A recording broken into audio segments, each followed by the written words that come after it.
बड़ा आसान लगता है पेरेंट होना, जबकि बहुत मुश्किल काम है। आपका बच्चा आईआईटी करेगा या नहीं, एमबीबीएस करेगा या नहीं, ये बहुत छोटी बात है। कर लेगा तो अच्छी बात है, ना करे तो कोई बुरी बात नहीं है, सामान्य सी बात है। पर आपकी संतान, आपका बेटा या आपकी बेटी एक कायदे का इंसान बनेगा या नहीं, ये ज़्यादा बड़ी बात है। और कायदे का इंसान बनाना पेरेंट्स की प्राथमिक जिम्मेदारी है, जिसमें हम में से अधिकांश लोग पूर्णतः सफल नहीं होते। मैं भी शायद नहीं हो पाऊँ। मतलब मैं ये दावा नहीं कर रहा कि मैं तो बहुत महान हूँ और आप थोड़ा सीखें। हम सब की वो स्थिति है, हम सब की वो समस्या है। तो जिन चीज़ों से बचाना ज़रूरी है अपने बच्चों को, उनमें से एक समस्या का नाम है नार्सिसिज्म। नार्सिसिज्म के लिए हिंदी का एक शब्द होता है जो उसके काफ़ी नज़दीक है, उसे कह सकते हैं आत्ममुग्धता। अब शायद आपको लगेगा अच्छा अच्छा ये बात है, अब समझ में आ गई बात।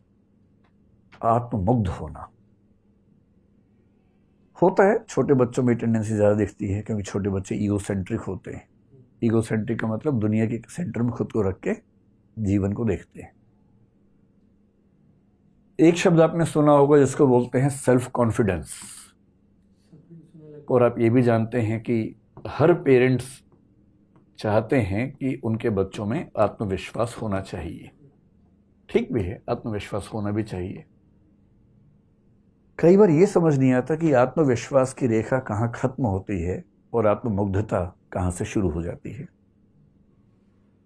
जैसे कुछ लोग कहते हैं कि दोस्ती और प्यार के बीच की रेखा बहुत पतली होती है, पता नहीं चलता कब आप उछल के वहां पहुंच जाते हैं। ऐसी प्रतिस्पर्धा और दुश्मनी, कंपटीशन और राइवलरी के बीच की रेखा बहुत पतली होती है। ऐसे ही धर्म और सांप्रदायिकता के बीच की रेखा बहुत पतली है। अब कब तक धार्मिक थे, कब सांप्रदायिक हो गए, पता नहीं चलता है।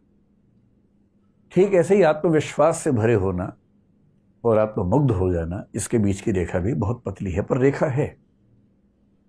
उस रेखा को समझना, उसको पहचानना बहुत जरूरी है।